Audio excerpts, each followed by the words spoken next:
Hey guys, we're back. Sports Talk in the Mancave. Today we got some good topics coming up. Everybody seems to be ready and pumped for sports to start again. Hey, we know on our Sports Talk page on Facebook, we mentioned that we're going to bring in some guests, and they mentioned a few topics. And I think maybe I know this time was a short notice, but for next time, maybe we can bring in those guys that mentioned a couple of those topics.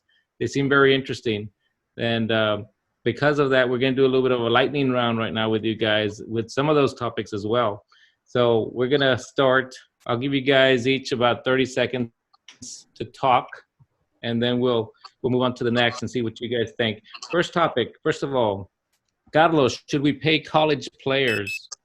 I think most definitely we should pay college players. Colleges make so much money off of those college players' names, and it's not fair to me that these dudes are struggling and they have to maintain such a high, they have to be in shape, they have to perform well, they have to go to school on top of that, and I think they deserve to be paid. Not only does their college deserve to be paid, but they deserve to make profit off their name too. And I think they have a little solution for that. They're going to allow them to start making money off their name. Not a salary. Got it. Go ahead. I believe that things have to change. They should be able to make money if they're bringing in the money, and they should be able to make money. But I would like to see it evenly spread. So we're only going to have a few top players that are going to be the ones. You're not willing to pay everyone. How can you pay every college player? If you're not bringing in money, you're sitting on the bench, or the last guy on the bench, what money can you bring in? So how could it be even? So I'm saying if it's a top name and they're bringing in money, yes, they should be able to get some money. Things have to change. Thank you.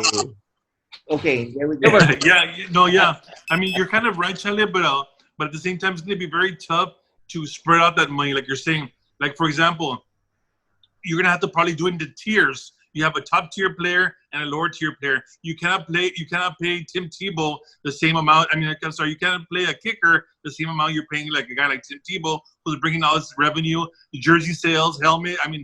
Everything that they just bring to the table. So it's a little bit tougher. So I think that they have their work cut out for it. They should get paid, but it's going to be tough to differentiate the money. All right, thank you. That's good. Let's go on to the next topic. One of our favorites, Dak, worth $40 million? Yes, no, or what's your thoughts? I don't need 30 seconds to answer that one. No. Okay. Definitely not. He's $40 million, especially with this cap going down and stuff. All the struggling teams that are going to, because of the COVID-19, they're going to be losing money. You cannot waste that much money on a quarterback. Like we have a lot of other needs we need, especially on the defensive side. Our defense was terrible last year. So we have other needs for that $40 million. Okay, Charlie. I don't think he should get paid $40 million. I would be all right with 35, 31, but 40 is way too much, and even 35 is way too much money. You're right. I don't think he should. No. All right, quick. That was quick. Gilbert, you can go. I'm not even going to time you, Gilbert. Yeah, I'm having a little bit of technical difficulties here, Dave. No, I'm kidding. No, I think that 39.9 is. No, I'm kidding. No, I think that he should get market value, man. Whatever that is, he should get. I don't think it's 40 million, but whatever market value is, he should get.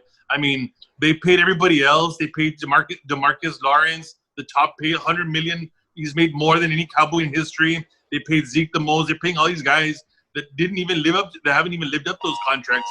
I mean, why not just get market value? I'm not saying to break the bank, but market value. If he wants more than what he's worth, then they should trade him. 40 would make him the highest paid quarterback. So no. That's it. Next topic. Now let's talk Dak again. One more time. We need 15 seconds. Quick arguments here. Romo versus Dak. Who do you pick? Definitely Tony Romo. Tony Romo, his skill level was way higher than Dak. Dak, the intangibles that they talk about, Tony Romo's were better. Tony Romo was smart. He was a winner. Very good. 15. Tony Romo was anything but a winner. Okay, anything but a winner. Okay, and he had that losing mentality that he was in Cabo with Jessica Simpson the week before the playoff game. But then Odell Beckham does it and he gets crucified for it. Come on. I don't Tony, believe you. and you know what? And another thing that I want to Your time's up, Gilbert. Thank you very he's still much. in his rookie season. Okay, go Thank you, ahead. Gilbert. That's enough, All right. Gilbert. Thank you. All right. Charlie, what do you think? Hey, I really like the question that they brought up on Facebook because it made you kind of think about it. And I did pick Tony Romo over Dak.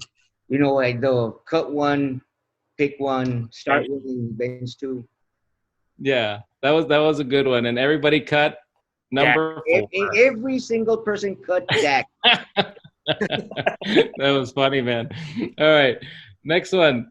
Top 5 players currently in the NBA. Gilbert, let's start with you, man. My top 5 players right now at this moment, I would take LeBron number 1, the way he's playing and the way he's elevated the team. I know that AD has a lot to do with it, but I have to give it to LeBron. Number 2, I would have KD. I know he's not healthy right now, but if he's healthy, KD's right there with LeBron. Maybe 1A, 1B. Number 3, I have the Greek Freak out of Milwaukee. I think he's carrying that team with lesser talent than a lot of other players do. And number 4, I have Kawhi. I think Kawhi sits out too many games, and he's got a lot of help. He joined a team that was already a top. I mean, I think the team that he joined took Golden State to 6 games with a healthy KD and a healthy Clay. So, I mean, he hasn't made that much of a difference so far. And the last 5, the 5th player, I would have AD. Anthony Davis, the Lakers. I think he changes the game on both ends of the floor. All right. Charlie, you want to go? Yeah, I'll take Giannis Antetokounmpo, number 1. I've never heard of him. And I would say AD would be next. Then I would have Kawhi. Then I would have LeBron. And Wow. I want to bring in Luka. So All right. those, All right. That's your top 5. Yeah, I mean, he could be a top 5 player. All right. Charlie, Carlos. You have Luka over KD. Yeah, who's playing better right now? KD's not playing. Exactly. I have my number 1 right now is Kawhi Leonard. He's just amazing, like to watch defensively and offensively. And he's not even that fancy offensively. He just gets it done. Second, I have LeBron, but LeBron in his prime is the GOAT. I have to get that out there. Third, Giannis. He's a freak. 4th, KD. And then 5th, AD. All right. Yeah, those are good top 5s. Very good. All right, let's go on to the next one. This is a quick one. Favorite boxer ever? Charlie, let's start with you, man. You're more into boxing. Favorite Yeah, you guys have to think about ever. Well, Orlando Canizales. I mean, he's a local. I love that guy. All right. But Roberto Duran is right up there with him. You know, so All right, I yeah. really like those two. All right. Charlie, Carlos. It's kind of hard for me. Of course, I like Orlando because he's from Laredo. You got to say his name out there. But I like there's 2. Muhammad Ali and Mike Tyson are tied for me at the top. Muhammad Ali, I never saw him fight, but I like the way he talks shit, and I watch videos of him just talking shit sometimes. Gets me hyped up. And Mike Tyson's style is just by far my favorite. Yeah, yeah. Another Gilbert? great fighter that I would have really liked would have been Thomas Hearns, but he couldn't take a punch. Yeah. I have 2. I have a by far it's Mike Tyson by far. I mean, the guy, he was box office. He was in a fight and everybody would get together and we're just waiting for that knockout. That his style was so unorthodox that where he just go in for the action. He didn't want to hug. He didn't want to box. He just came in there and he wanted to crack some skulls. Number 2 would probably be Marvelous Marvin Hagler. I always liked the way he fought. I thought that he was a really good fighter. Yeah, he was good. Who's Those your are good choices. Duran would be number 1 for me. And I think I liked Evander Holyfield also. He was up there for me as well. Manos de Piedra. Canizales was very tactical. I mean, that guy could move from right to left and do all these angles. And then with that great punch that he had, can't overlook him. Just amazing. De La Hoya also. De La Hoya is up there too. Oscar De La Hoya is up there too. In those fish in nets. his prime. Yeah, he was good. He was good. And high heels. But he was good. Yeah, but given the choice, UFC or boxing, what would you want to see at this point, Carlos? Honestly, In general, probably UFC, but it depends who's fighting. Okay. Charlie? The way boxing has been going, that I don't agree with a lot of their decisions, and the fights haven't been that great. I would go with the UFC. It's the same reason. And Gilbert? Yeah, I agree. The boxing right now is just so tampered with. It's just so watered down. The talent in some of these belts are just, they're just washouts, and they're fighting there. I mean, there's no interest there. I would take the UFC right now by far. One thing I have to say is that since UFC is just run by one basic organization, it's always the best against the best no matter what. In boxing, it's very hard to get the best versus the best. And That's then they true. get together when they're 45 years old. Exactly. For the money. That's right. So one more question real quick here. The best Dallas Cowboy player ever. Yeah. Charlie, let's start with Charlie because that way Man. he's older. Oh, wow. Best Dallas Cowboy. And I don't know if, well, the best one, as running back, I would take Tony Dorsett. I would take Tony. I really like the way he ran the ball. Well, one player. But Tony Romo? Okay. no, Good. no. I'll go with Roger Staubach. Roger Okay. Staubach. Got a look. I think the first person that comes to my mind when I think Dallas Cowboys, which is there's a lot of them, but is Emmitt Smith. I think though he took a little too long to retire. Yeah, he did. Unfortunately. And Gilbert, who do you think, man? Dak Prescott. No, I'm kidding. I'm just kidding. No. I've always been a Troy Aikman fan. Troy Aikman to me, that to me, I know that for you guys, you and Charlie, I know it's Roger Staubach, but to me, Troy Aikman is the ultimate Cowboy leader. He's like the face of the franchise when they won those Super Bowls. To me, Troy Aikman was the best. Yeah. I'm almost there's so many good players. I'm almost leaning towards like one of the offensive linemen like Eric Williams or somebody that was just dominant. Oh yeah, that guy was an animal. You know, those guys are amazing. But I mean, you can always go back to Bob Lilly, I guess, or anybody like that. But I mean, Roger always comes to mind, and those players. So one guy. Oh yeah, Tony Romo. That's what I'm going with. Okay. I man. just walked up the steps. All right. Again, we're gonna start off with baseball first of all. I was kind of taken back a little bit with them not wanting to take any type of pay cuts. They're not going to have any fans. Carlos, how do you think they're going to do this year? Well, they're going to have to take pay cuts because where's the money going to come from if they don't have fans? Their sales are going to drop. Everything's going to drop. There's not going to be enough money to go around for everybody. I know they're cutting players already. So Right. people are going to have to take pay cuts. The league is going to have to get creative with the money and how to bring in more money. If they're going to be losing all of those fans and all the money that the fans spend there, I mean, they have to take cuts since there's no salary cap and the salaries are way skyrocketing up there. I would have to see that there has to be some pay cut somewhere. Yeah, I think you hit it on the mark. There's no salary cap. It doesn't make any sense because baseball's attendance isn't very good historically. And on top of that, these players are just overpaid. But obviously, they are making some money because they wouldn't be paying these contracts if there wasn't any revenue coming in.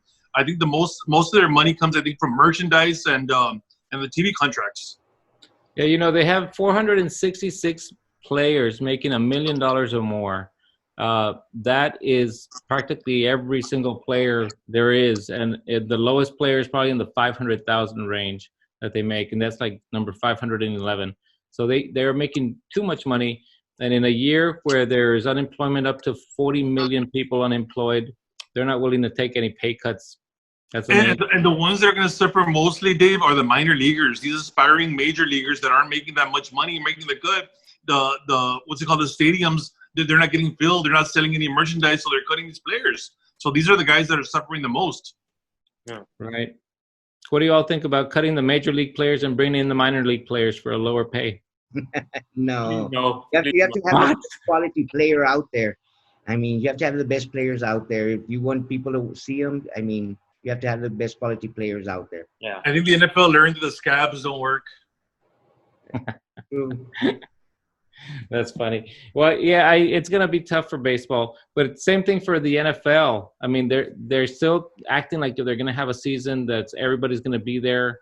I don't know. Do you guys think that there's going to be any fans in the stadium? It's not going to happen. Not by the time the season needs to get started. So they're going to have to take some cuts also. I think you were saying that the salary cap is probably going to go down. Right. Probably the first time that happens in a while, right? Yep, definitely. It's going to go down significantly if they have no fans and they base it off the revenue. Then that means next year it's going to drop. It could drop 70 million. It can drop quite a bit. Let's say that they start off and they take in half, 50% of the fans or whatever it may be. If there's another outbreak, they're going to go right back down to zero. And I don't think that they'll be making enough money. Right. And as I was saying, the Cowboy Stadium, 65,000 people pay to go in, and all these 65,000 spend money in there. All that's going to be gone. Yeah, I mean, that's way too much money. Yeah, and then it seems like the three major league organizations, like, which is baseball, basketball, football. Basketball they're kind of more working together, where baseball and football they kind of have a friction there. I think the agents are kind of telling the players, don't bail these owners out. These owners have plenty of money, don't bail them out. So I think there's going to be a rift there. Yeah, I think so too, actually. And you know, it's gonna be tough for these guys to actually come back and want to play for less. But I think they're gonna have to do it. I mean, there's no way they can go around it, which kind of means that players are going to have to settle for less money and stop signing these outrageous contracts for now. Yeah. Dak Prescott. Or maybe and we'll talk about that. The baseball season is so long, cut the season. I mean, keep the salaries the same, but cut the season? No. That doesn't make sense. Don't keep their salary the same. No, you don't keep their, because what is it, 182 games? That takes a toll on a person, I guess. But that could be cut, and yeah, they can cut the season, make it shorter, so that the salaries don't have to be that high. Also, yeah. But I think they were trying to cut their salaries in the Major League Baseball to not even. Just per game, actually, what they were going to make per game, and that was it. And maybe even cut that more because there was no fans. So there was going to be a significant pay cut. But hey, no money or some money, you know. And let's say that a year is lost. That's like a year that each guy gets older, and you know how that works. And if they're not keeping their bodies in shape. Like basketball players right now. I mean, if they're not keeping their bodies in shape, watch out. Yeah, injuries. There's a rumor that Luka Doncic kind of blew up. I haven't seen him yet, but that's just a rumor going around. Yeah. But I wouldn't doubt it. I wouldn't doubt that he's not the only one. I'm pretty sure there's a few others. But remember during the lockout, back in the day when the NBA players locked out, when it was Sean Kemp, and then they turned his name to Chunk Kemp because he got so big. Yeah. Well, now it's the same guy. It can happen. It can happen. But now that you guys are talking about the NBA, let's talk about the NBA playoffs or season. They're thinking of restarting it already. I think they're voting on it, or they voted on the season already. Gilbert, what do you know about that, and what do you think? What are your thoughts? I think the consensus of what they're saying is they just want to do it from 1 to 16, where it's kind of like the Bucks are the top seed, the Lakers second, and then whoever, and then they just start matching up. So they don't have to travel, so they're going to have them all in a bubble in Orlando. So they don't have to travel, so they'll just do it like a 16-team tournament with 5-game playoff series, and see who gets the best from there. And do you think that's a good way to determine a champion, or is that the best teams will play? I mean, if you look at it, if the Lakers and the Clippers are the best teams, those two are going to match up in the finals. That's something that people would want to see. I think that's even better than the previous format that they had, because for sure the best two teams are going to meet in the finals. So I think that's better than before. Right.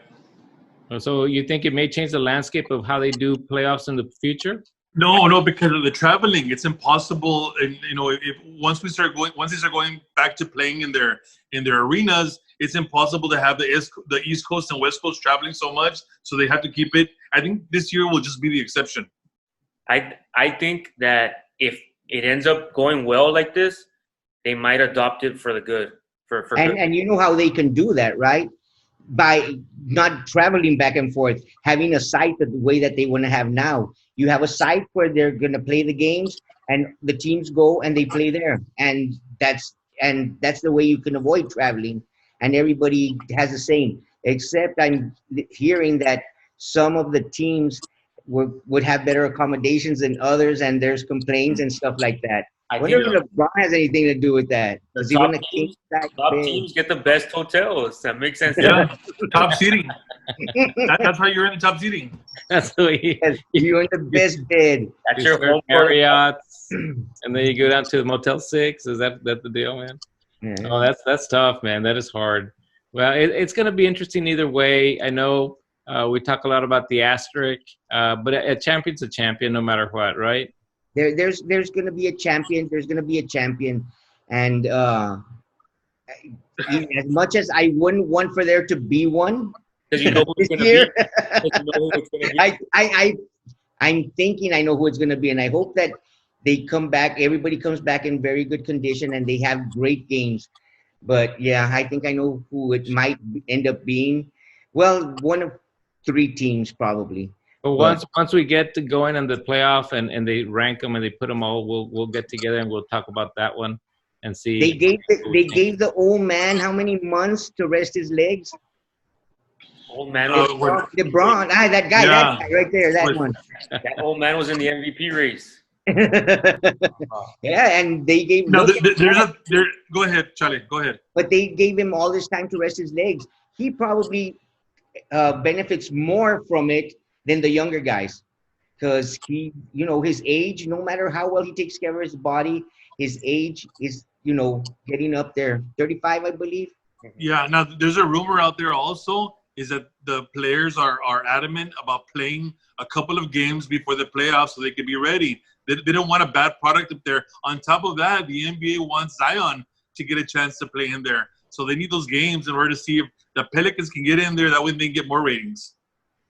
Well, it would be sad. It would be sad to lose any of the top teams that are there right now, because actually it was basically set up already. What if the Spurs get in?